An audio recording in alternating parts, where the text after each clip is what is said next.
அப்புறம் சூரியன் மேசராசியில் நுழையிறத பொறுத்து இந்த கால் நாட்கள் எடுத்துக்கிறாங்க. இது இந்த மாதம் 365 கால் நாட்களை கொண்டது. வருஷம் 360 நாட்களை கொண்டது. வருடம் 324 திதிகளை கொண்டது. ஆண்டு. இப்படி பிரித்து படுது பார்க்கணும்.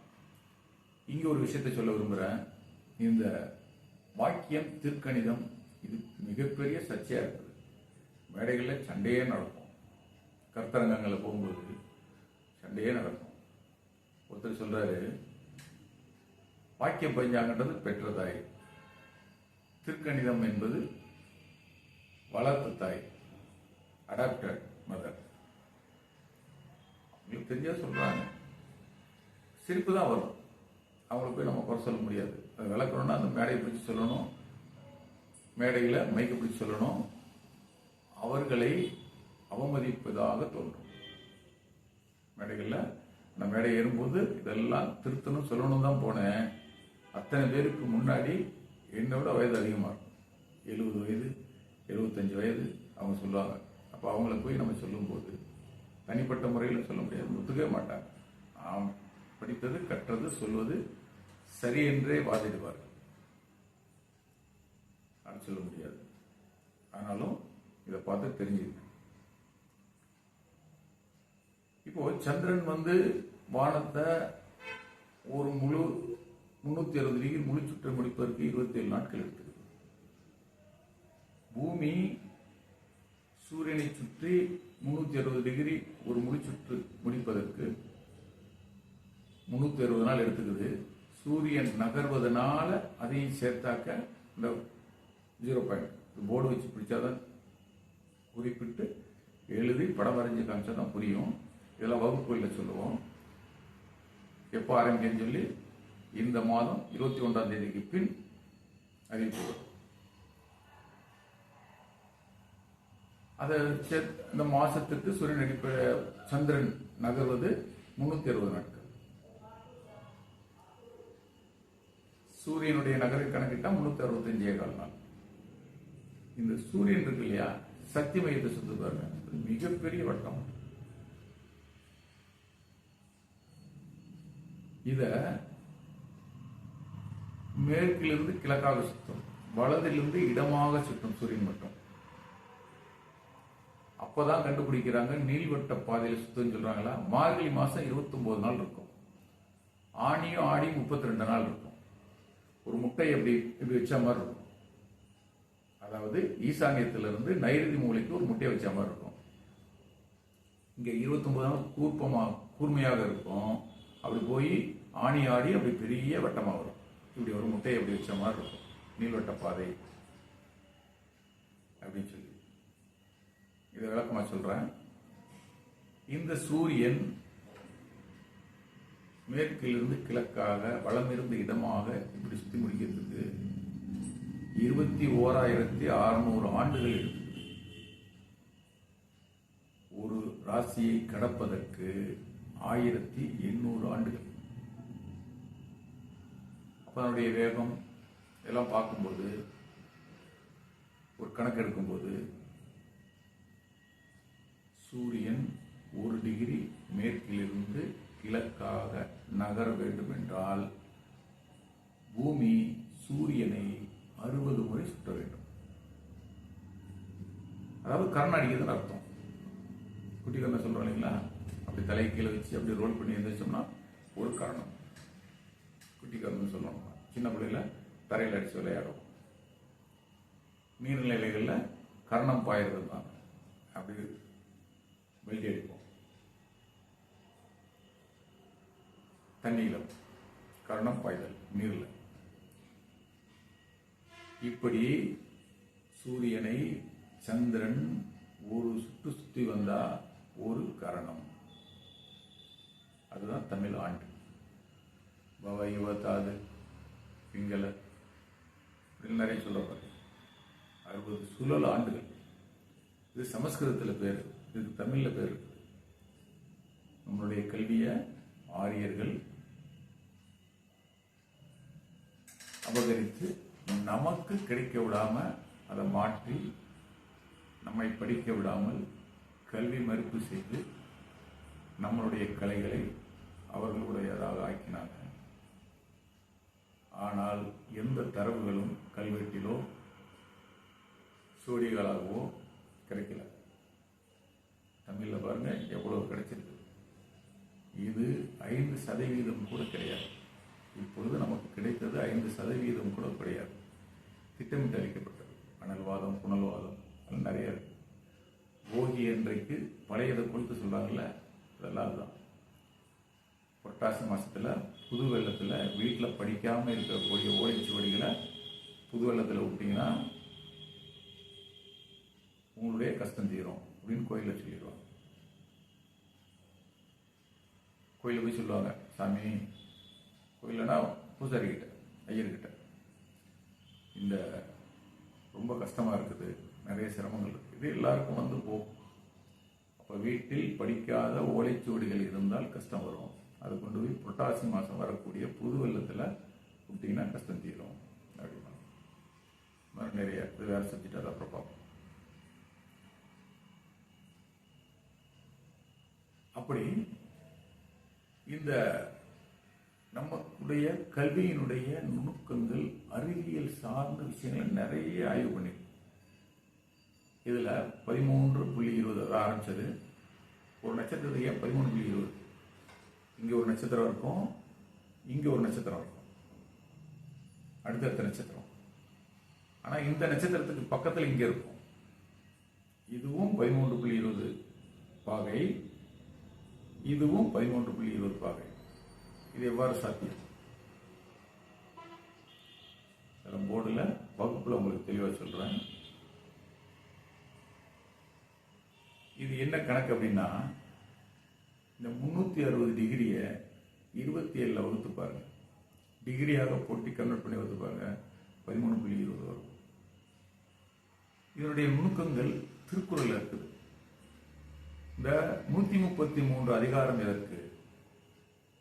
1330 குறள் ஏன் அப்படி வச்சாங்க? 133 அதிகாரம் 100 வச்சிருக்கலாம், 125 வச்சிருக்கலாம், 150 வைத்திருக்கலாம். இது என்ன 2 கட்டான 133?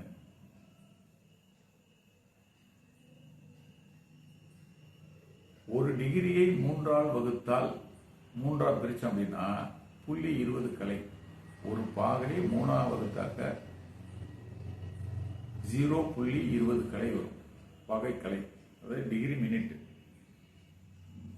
ஆனா டெசிமல்ல ஒரு எண்ணை 3ஆல் வகுத்தால் 0.333 வருமா?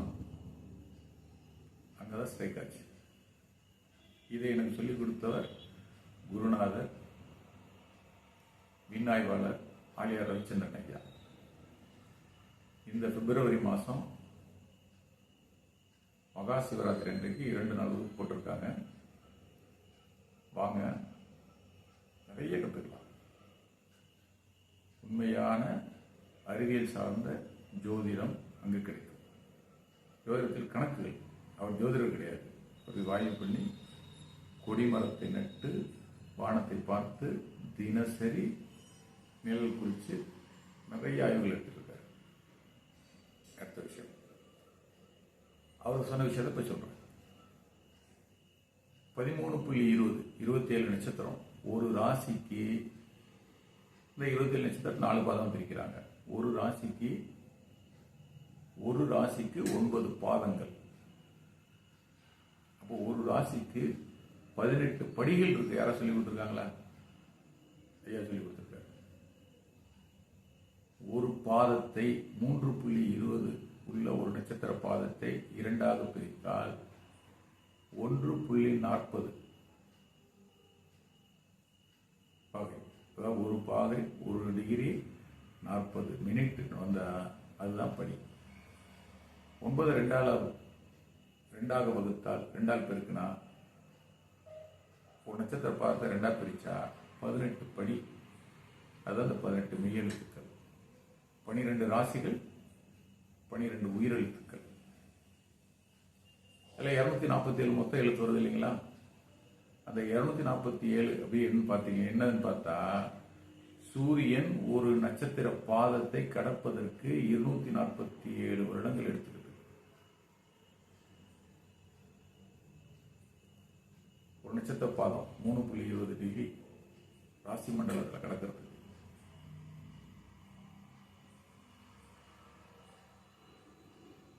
அது பற்றி பின்னாடி அதை பற்றி படிப்போம்.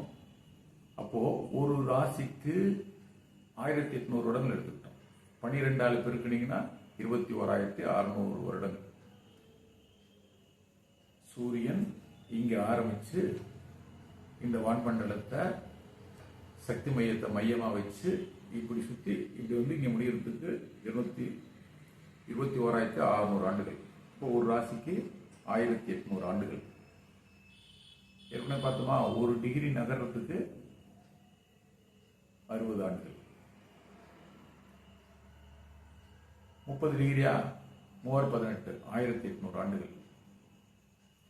இந்த 1800 ஆண்டுகள் தான் ஒரு ராசி காலபுருஷ தத்துவத்தின் முதல் ராசியாக இருக்க முடியும். 1800 வருஷம் முடிச்சு இங்க ஆரம்பிச்சு மேஷத்துல 30வது டிகிரியில 1800 வருஷத்துக்கு முன்னாடி ஆரம்பிச்சு 1800 வருடங்கள் இப்படியே டிராவல் பண்ணி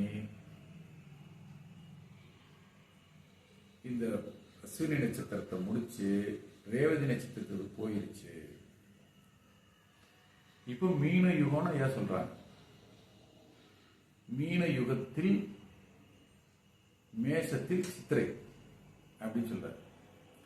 இதை எப்படி பார்த்துக்கலாம்னா, இந்த இரவும் பகலும் சமமாக இருக்கக்கூடிய சமநாள் தான் என்னன்னு சொல்லியிருக்காங்க. அயனாம்சம். அயனம் என்றால் பயணம், சூரியனுடைய பயணம். அயனம் என்றால் பயணம், அம்சம் என்றால் கோணம். நவாம்சம் சொல்றோம் இல்லைங்களா? ஒரு ராசி 9 பிரிச்சா நவ அம்சம். அப்ப இன்னையிலிருந்து 1800 வருஷத்துக்கு முன்னாடி காலபுருஷ தத்துவத்தில் முதல் ராசி எது இருந்தது அப்படின்னு பார்த்தா ரிஷப ராசி இருந்தது.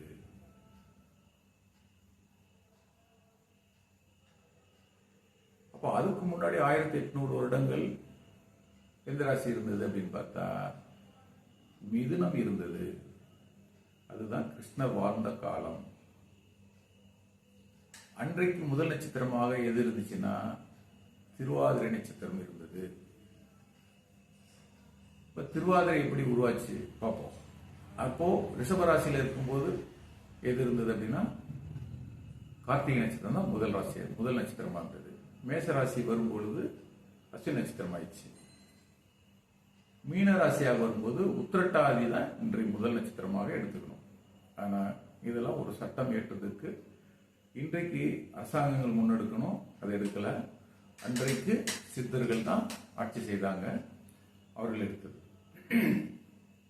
இப்ப திருவாதிரை பற்றி பார்ப்போம். திரு, ஆதி, ஓரை இப்படி பிரிச்சு பார்க்கும்போது தான் தெரிஞ்சது.